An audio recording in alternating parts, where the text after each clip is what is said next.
everyone, Jeffrey here again from Old American Iron, and I'm sitting on the front of my T340 crawler. I found this on Craigslist last fall. It was about 5 hours from home. It's gas, well, T is gas. I'm going to show you some of the issues with it and some of the things I learned after I got it home and some of the repairs I'm making. I'd say I found it on Craigslist, and it was about 5 hours from home. And last fall, one weekend, I took a day to drive and look at it. And when I got there to look at it, it had issues that the bucket wouldn't raise. He said it was full of oil, hydraulic oil, and it squealed like it was low on oil, but it wouldn't raise. And I glanced and saw that the cover for the oil, for the hydraulic oil, had never been taken off. So that means he didn't change the oil. So I was expecting the oil to be the filter to be plugged and probably contaminated with water, which would prevent the oil from going through the filter. But I didn't want to troubleshoot for him, and so I took a chance at that being the problem with the hydraulics, and it didn't drive and steer very well. And I had done some research on the internet as to how the steering worked on a T340, and I was taking a chance that that was a problem with just adjustments and not that the brakes or anything were worn out. So I struck a deal with him, and on my way home I stopped and looked at the link belt shovel that I have a video on that I hope to get to this summer, go up and try to get running. But a couple weeks later went up and I brought the T340 home. And when I got it home, I was right with the hydraulic oil. It was heavily contaminated with water. So I pulled the filter out and I flushed the reservoir. The reservoir is the tranny. Drained that, let it drain for days to make sure it drained real good. And I disconnected the hydraulic hoses from the cylinders and flushed fresh oil through the valves, pumped the valves and out the hoses to the cylinders, and I drained the cylinders. So I got the system drained about as thoroughly as you possibly could. And now the hydraulics work good. In really cold weather, they're a little sluggish, but that's kind of anything with old hydraulics. And as far as the steering, I did adjusting on the steering mechanism, and it got to drive and steer how it should. The left brake is still a little weak, probably just needs a little more adjusting. Now I'm going to walk around and show you a little bit about it. Well, here the T340 is. As I say, when I went and looked at it, on the plus side, about half of the hydraulic hoses were new, and it also had a new distributor installed. So I don't know what the problem had been there, but it had new distributor installed, and it had new dump cylinders on the bucket. But that turned out not to mean much, because as this one time this winter, when I was back dragging snow away from a wood pile, you could see what happened to the dump cylinders. I imagine they're Harbor Freight salvage or something like that, but I was still surprised to see that they bent when I was back dragging. So I'm in the process of putting different dump cylinders on it. These are much heavier. They have a piston that's almost twice the size. The piston rod is almost twice the size in diameter as those ones I'm replacing. On the bottom, the pin diameter and the width was exactly right to match, but on the top I have to remount them. Here's the, after I got it home and had it running a little bit, I also found out it was blowing coolant out of the radiator. So you see the head is kind of clean there, so I pulled the head. The head gasket was bad. I had the head resurfaced and ground the valves while I had it apart. But now, after having it together and run it, it's going to need a complete rebuild, because it's one of those that you fill it with oil and check the gas. So I'm sure it needs rings at the least, or piston liner and ring kit and bearings would probably be the best. And also, the tracks are adjusted about to the limit, and there are no tracks available for these. The only thing you can do is hope to find some used ones. But I'm not too concerned about that because being 65 years old, I'll probably never run it long enough to wear them out that much more that I have a problem with them running off. So the tracks don't concern me that much. It's been working real good for me. To put these cylinders on, these were the brackets that were on for the old cylinders. I had to cut those off. And then, if we go over here, this bucket came off a SRAM tractor, backhoe, loader, air compressor unit. And I scrapped everything out except the bucket and cylinders and the backhoe. And then using the dump cylinders off of this, and I cut the brackets off the bucket to use to make brackets to weld the loader frame to mount the top of the cylinders. So here are the brackets as I'm working on them, get ready to weld them to the top, and I'll show you the progress as I go. Well, now I'm going to start cleaning up the last of these brackets.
Okay, now you can see about how they're going to fit.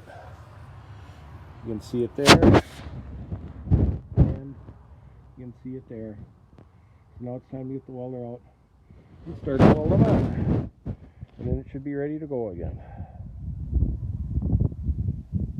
And just as a side note, I'm going to be welding with the Lincoln stick welder, the very same welder I started to use 50 years ago. I was about 15 years old on my dad's farm. I was the guy who did all the fixing on the farm from the time I was about 12 or 13 years old. So let's see how it goes.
Well, we got them all packed, started. See how it looks being lined up.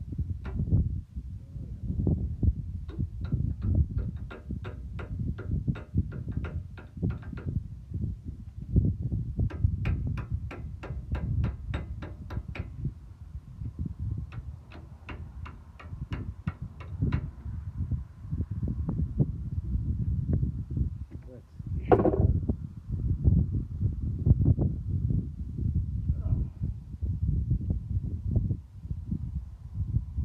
Persuade this one like that.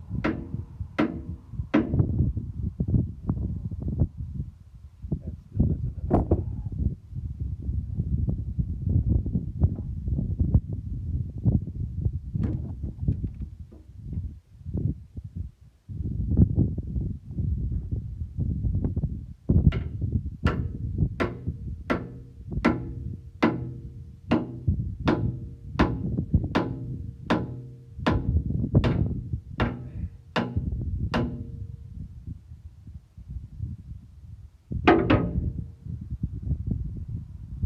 Oh, that looks pretty good. So we'll finish the welding now. See you later.